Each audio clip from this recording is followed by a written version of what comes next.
Maybe, just maybe, you are thinking exfoliation all wrong. In this video, I want to give you my advice on the best way to think exfoliation, when to do it, how not to do it, not only for skin safety, but best results.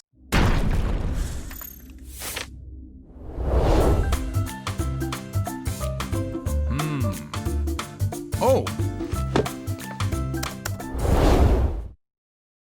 Hi there, skincare people. My name is Custodio again here, age traveler. After 30 years working in the cosmetic industry, last 12 years in product development, asking what is that skin wanted before marketing got in the way. The main goal today is to really question if this today makes sense. Does it still make sense after so much evolution happened in AHA, BHA, PHA? If you're curious about this, here is the link to one video I did some time ago, exactly trying to go deep dive into the logics and the thinking of all these elements. So question remains, is this something that makes sense today? Scrubs, grains, sugars, salts, gritty, scratchy stuff. I am always under the impression that while nowadays at so different price levels and so many different combinations, levels, concentrations, galenic ways of application, the so-called chemical exfoliator, so those who dissolve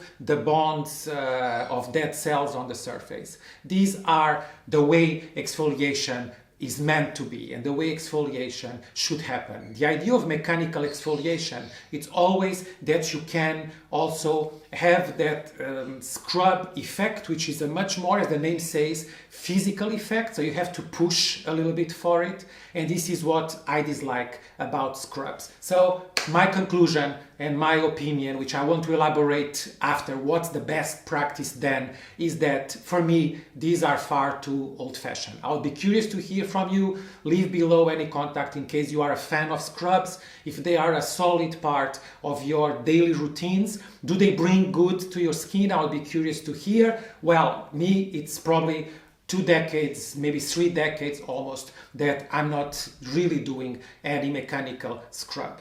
Why do I dislike them? Because I think they leave far too much room for wrongdoings, because it's so much to be personally decided. The pressure you apply, the nature of the scrub itself, so are those grains regular grains? So do they roll over the skin surface, or are they edgy? Are they cut? And here, funny enough, the more natural route is the recipe for disaster, because the more you have hard, normally it's like the walnut, or you have the kernel, the seeds of peach or apricot, all those very hard shell type of materials, they tend to land on particles which are not regular. It's not possible to grind them, to micronize them, to be very, very regular. So if you are going to go that route, because nowadays also nobody wants anymore to have polyethylene, to have plastic.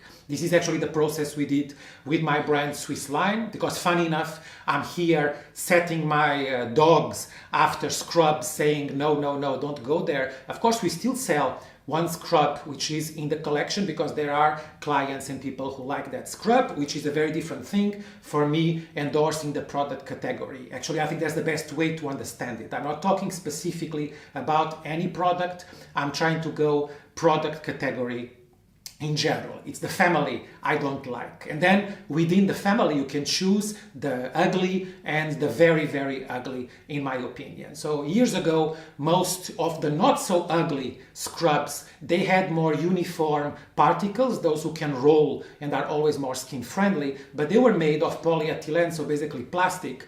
And awareness came that all that plastic would land in oceans and have terrible consequences for marine life. So already then, I think maybe 5 years ago or longer, we have replaced in our exfoliator, our Force Vital exfoliator, we have replaced those beads, those plastic beads, with quartz powder, which is mineral, of course, is a stone, easier to grind, to replicate more round spheres. So in the end, if any of those quartz particles end up after being flushed down the drain in your bathroom when you rinse off your exfoliator, well, we are adding sand to the ocean, actually a fancy sand. How fancy is that? That you have quartz landing on the bottom of the ocean.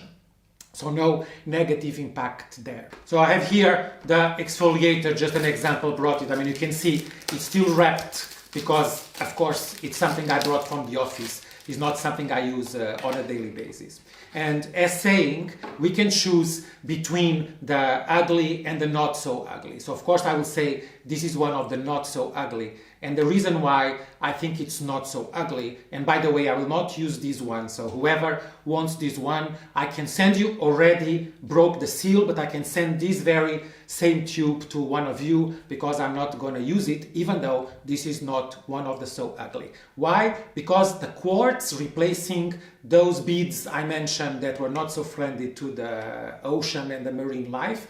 But then you also see some white spheres which are not abrasive. They are spheres containing vitamin E and a bit of a nurturing oil to also dissolve the vitamin E, which is oil soluble. So while you massage and you exfoliate, you also get those elements, the vitamin E, some interesting oil from olive oil, from soy oil, which can also give that nourishing. So if there is something an exfoliator scrub could still be kind to your skin, it's when the massage releases more oil, nutrients, and glides more, not so much as an abrasive scrub, but more as a velvety scrub.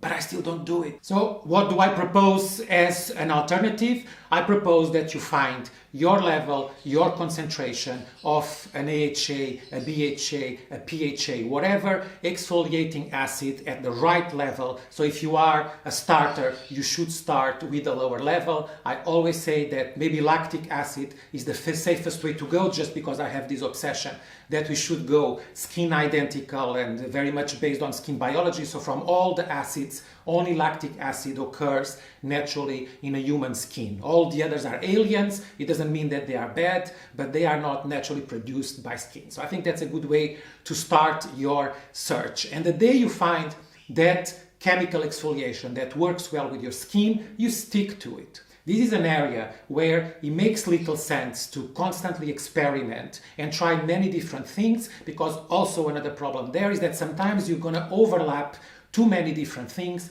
instead of sticking to one. So the day you find your right partner in crime to say goodbye to dead cells, so your right concentration and galenic, whatever you like for an AHA, you stick to it. And you alternate that exfoliation, which can even be done every night if your skin tolerates that type of product. Can be a type of a toner, can be a serum. I normally like very much the toners, acidic toners, as long as they don't have alcohol. And the day you find that, you alternate mornings after, now and then, with a good kaoline, a good clay-based mask. Here, something about not washing your face in the morning and replacing that with a mask, which I think it's a much more enriching and much more result-driven type of ritual than a cleanser in the morning. So I think nighttime, your AHA, BHA, whatever you're doing, and some of the mornings after, you do that soft clay. That's why I talk about kaoline, because it's the clay used to produce porcelain and not just a harsher type of clay. But any clay will do, as long as the formula is soft and balanced in terms of moisture. And that absorption of the clay, that power that the clay has to absorb oil and dead cells, will, when you rinse off that soft mask, you will shed off all the dead cells which have been throughout the night somehow soften up. So my alternative to scrubs, which I think are old news, old dated, they are not products which I think are most of the times pleasant. Most people try to get a good bargain for the value, and they scrub, and they think that only when the skin is already reddened and somehow uncomfortable, it's because no pain, no gain.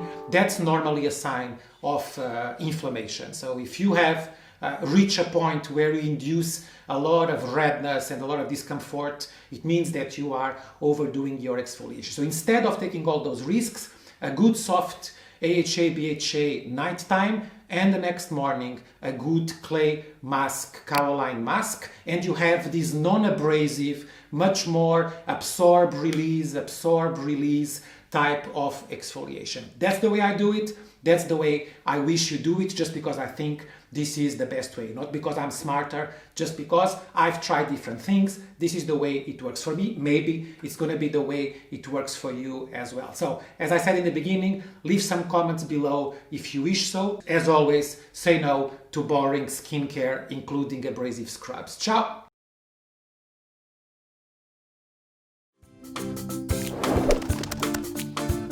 Every week here, once a week, maybe sometimes will be 2 times a week. Better way to know it is that you subscribe the channel, click like, activate, you know the drill. Ciao!